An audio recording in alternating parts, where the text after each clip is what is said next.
Huh. Ooh.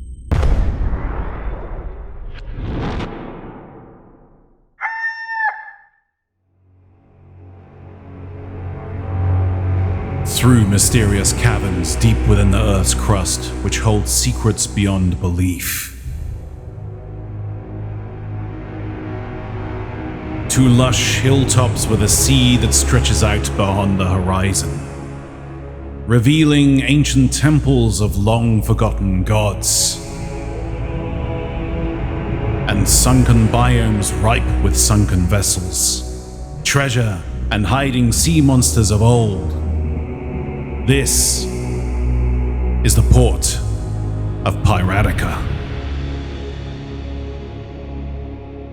And the hit bridge works. Now, you may be thinking to yourself, something seems very off. This might appear as pre-release footage or alpha gameplay, and although you'd be right to some degree, you're actually wrong.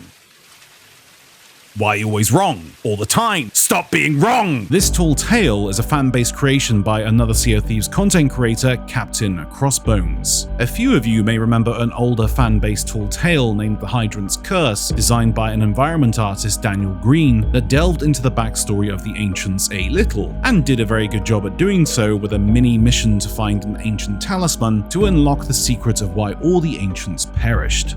But Captain Crossbones has done something that is actually quite hard to pull off as an environmental artist, crafting an outdoor simulation of a copied art style. Making your own outdoor simulation in an array of different game engines is one of the easiest things you can do as an environmental artist, but copying the same ambience and feel of another game without having access to any of its 3D renders, and producing them all for yourself is something else. The Hydrant's Curse, for example, relied heavily on cloak and daggers. A dark environment with lots of shadows and derelict cornered off areas allows the artist to be more creative in terms of map expansion. But creating an outside open area like Captain Crossbones has, while still keeping that Sea of Thieves feeling, is something very hard to pull off. Apart from when you run and you feel like a Warner Brothers villain being chased by a hero.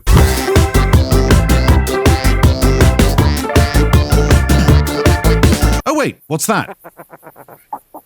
It's a wild subscribe button. They're pretty rare around these parts, mate. Now, it's very important to not make it angry. So what I'm going to do is go right up there and stick my finger right up its subscribe! Click it. Even the HUD and the commendation screen looks and sounds just like the original game. And there is even a little behind-the-scenes section that shows off the inspiration for all of the areas, within it giving the player a little insight into the development process.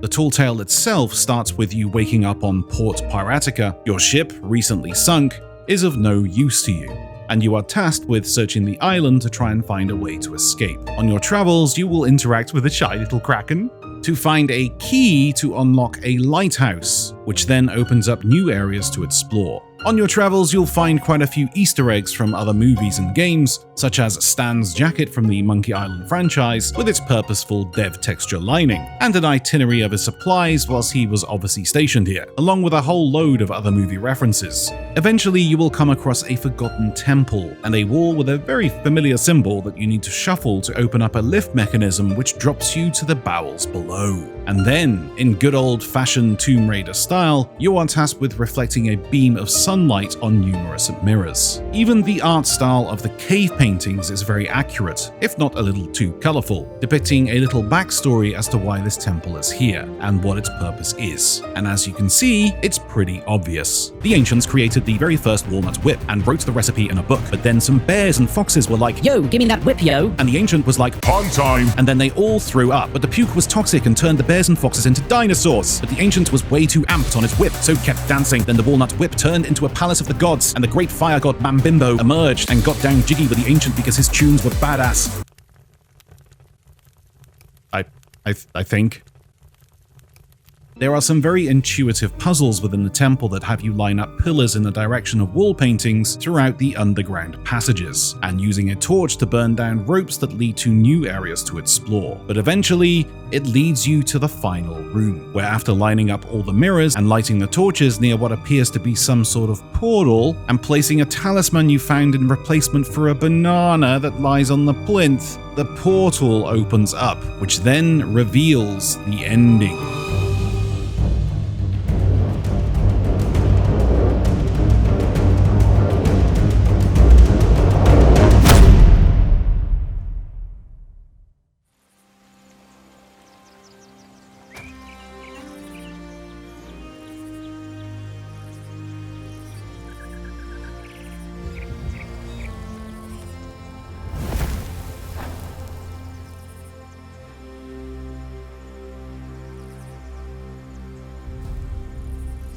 You look a little worse for wear, my friend. You must be on quite the journey.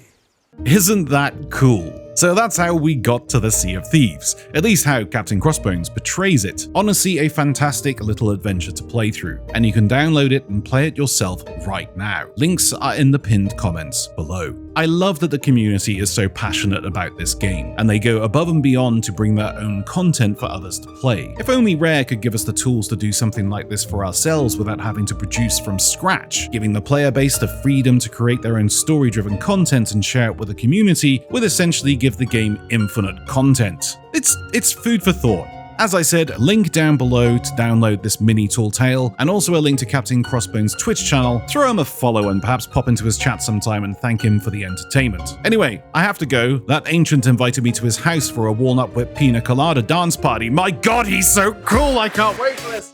Let's go!